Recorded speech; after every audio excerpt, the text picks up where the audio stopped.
کہ صرف یہ نہیں ہے کہ حضرت ابو طالب جو تھے وہ ان کے سگے چچا تھے اور ان کو ترجیح دیتے تھے، حضرت ابو طالب نے بھی اپنے والد حضرت عبد المطلب کی طرح نبی کریم علیہ السلام کی بہت ساری برکتیں، بہت سارے ان کے مفوق الفطرت جو ہے ایسے معاملات دیکھے تھے جس کی بنیاد پہ وہ آپ کی برکتوں سے فیض یاب ہونے کے لیے خود بھی تیار ہوتے تھے۔ اس لیے آپ اکثر جب بھی کھانا ہوتا تھا تو حضرت رسول کریم علیہ السلام کا انتظار کرتے اور مل کر کھاتے، اور جب نبی صلی اللہ علیہ وسلم کے ساتھ مل کر بچے سارے مل کر کھاتے تو خوب سیر ہو کر اور ان کو تسلی ہو جاتی تھی اور اس میں برکت پڑ جاتی تھی۔ اور اس کے ساتھ ساتھ جو میں سمجھتا ہوں کہ حضرت ابو طالب کا جو دوسرا بڑا کام تھا وہ آپ کی تعلیم کا جو تھا، تربیت کا تھا۔ آپ نے بہت اچھے اعلیٰ طریقے سے نہ صرف آپ کی پرورش کی، اپنے بچوں پہ ترجیح دی، ان کے اندر کسی طرح کا یتیمی کا احساس کمتری پیدا نہیں ہونے دیا، ان کو وہ باپ کی جو شفقت ہونی چاہیے تھے وہ عطا کی۔ یہ بہت کم لوگوں میں ایسی بات پائی جاتی ہے۔ اور دادا نے جب اپنے پوتے کا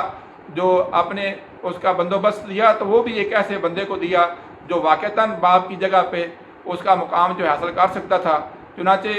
آپ کی نہ صرف ایک اچھے طریقے سے پرورش ہوئی بلکہ اور خود اعتمادی کے ساتھ پرورش ہوئی، بلکہ اس کے ساتھ ساتھ انہوں نے ان کی تربیت پہ بھی، اور تربیت میں دوستو آپ کو پتہ ہے کہ ایک تو انسان کی اخلاقی تربیت ہوتی ہے اور ایک اس کے ساتھ جو انسان کی معاشرتی سطح پہ رہ کے تربیت ہوتی ہے، اور معاشرے میں سب سے بڑا کام انسان کے روزگار کا ہوتا ہے۔ تو نبی کریم علیہ السلام میں وہ احساس جذبہ پیدا کیا کہ آپ کو ہمیں نظر آتا ہے کہ بہت ہی بچپن میں آپ کو شام کے سفروں پر حضرت ابو طالب اپنے ساتھ لے جاتے رہے اور ان کی تجارت کے اندر ان کو طاق کر دیا۔ اور اس کے ساتھ ساتھ جو میں سمجھتا ہوں کہ آپ کی ایک قربانی کا واقعہ، جب راستے میں آپ شام کے سفر میں تھے تو راہب ملا اور اس نے کہا کہ اس کے لیے کوئی نقصان نہ پہنچایا جائے تو آپ ان کو واپس لے جائیں، تو آپ اندازہ کر سکتے ہیں کہ آپ نے اپنے مالی تجارت کا فکر نہیں کیا بلکہ اپنے بھتیجوں کو بچانے کے لیے آپ نے وہ اونے پونے اپنا مال دے دیا یا کم از کم مزاربت میں کسی اور کے حوالے کیا اور آپ واپس چلے آئے۔ دوستو یہ آپ کی بہت بڑی میں سمجھتا ہوں کہ کنٹریبیوشن جو ہے حضرت ابو طالب کی ان میں سے ایک ہے۔ اس کے ساتھ ساتھ ہم دیکھتے ہیں کہ جب نبی کریم علیہ السلام جوان ہو گئے تو ان کی شادی کے معمولات میں آپ کے ساتھ ہر جگہ پہ ہم دیکھتے ہیں کہ وہ آپ نظر آتے ہیں۔ پھر اس کے بعد ابھی نبوت کا اعلان نہیں آپ نے کیا تھا، اور سیدہ خدیجہ الکبریٰ کے ساتھ شادی کے بعد جب حضرت علی رضی اللہ تعالیٰ عنہ کی پیدائش ہوئی تو آپ نے ان کو جب اپنے چچا سے کہا کہ یہ چچا میرے ساتھ ان کو کر دو، تو آپ نے اپنے سگے بیٹے کو جو کہ ابھی ماں کی گود میں تھا ان کو نبی مکرم علیہ السلام کے حوالے کر دیا، اور ان کی گڑتی بھی آپ نے دی جس کو تہنیک بولتے ہیں۔ اور پھر ساتھ کہا جاتا ہے کہ سیدنا علی رضی اللہ تعالیٰ عنہ نے آنکھ میں جو سب سے کسی پہلے شخص کو دیکھا تھا تو وہ رسول اللہ علیہ السلام کو دیکھا تھا۔ یہ بہت بڑے انسان کی بہت بڑی قسمت والی بات تھی کہ اللہ تعالیٰ کے گھر میں پیدا ہونے والا یہ علی رضی اللہ تعالیٰ عنہ آپ علیہ السلام کی سب سے پہلا مبارک چہرہ آپ نے دنیا میں دیکھا۔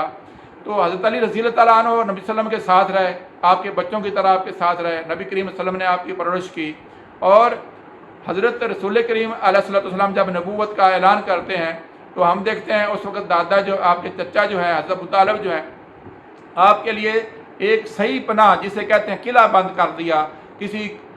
کافر کو یہ جرت نہیں تھی کہ نبی کریم علیہ السلام کے اوپر کسی طرح کی دست درازی کر سکے، کسی طرح کا ظلم و ستم کر سکے۔ وہ ہر بات کے لیے ان کو خطرہ ہوتا تھا کہ بنو ہاشم جو ہیں وہ سارے کے سارے رسول اللہ علیہ السلام کے ساتھ ہیں، اور یہ بڑی آپ کا ہی کمال تھا کہ جب تک حضرت ابو طالب اس دنیا میں زندہ رہے حضرت رسول کریم صلی اللہ علیہ وسلم پر کسی کو ہاتھ اٹھانے کی جرت نہ ہو سکی، اور تمام بنو ہاشم جو تھے وہ رسول اللہ علیہ السلام کے ساتھ رہے، یہاں تک کہ جب شب ابی طالب کا فیصلہ ہوا جب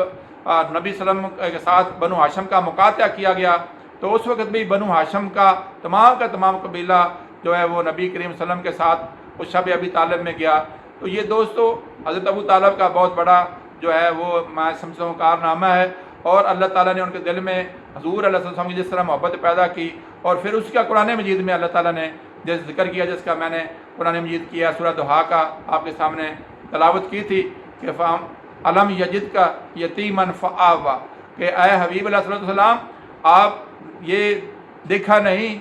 آپ نے اس چیز کو محسوس نہیں کیا کہ جب یتیم ہونے کی وجہ سے آپ کے لیے دنیا تنگ ہو سکتی تھی، آپ کے والد اس دنیا میں موجود نہیں تھے، اور آپ بالکل بچپن میں اپنے والد کی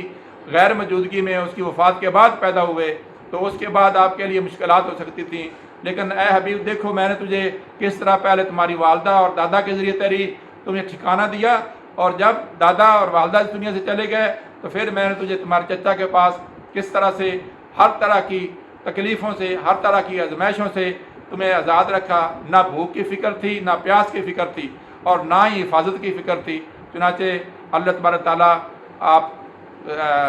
جو رسول کریم صلی اللہ علیہ وسلم کے ساتھ آپ کا تعلق ہے اس کی بنیاد پہ حضرت ابو طالب کے درجات کو بلند کرے، اور ساتھ ہی رسول اللہ علیہ السلام کے ساتھ جو آپ کی محبت ہے ہمیں بھی اللہ تعالیٰ کے پیارے حبیب سے اس طرح کی محبت کرنے کی توفیق عطا فرمائے،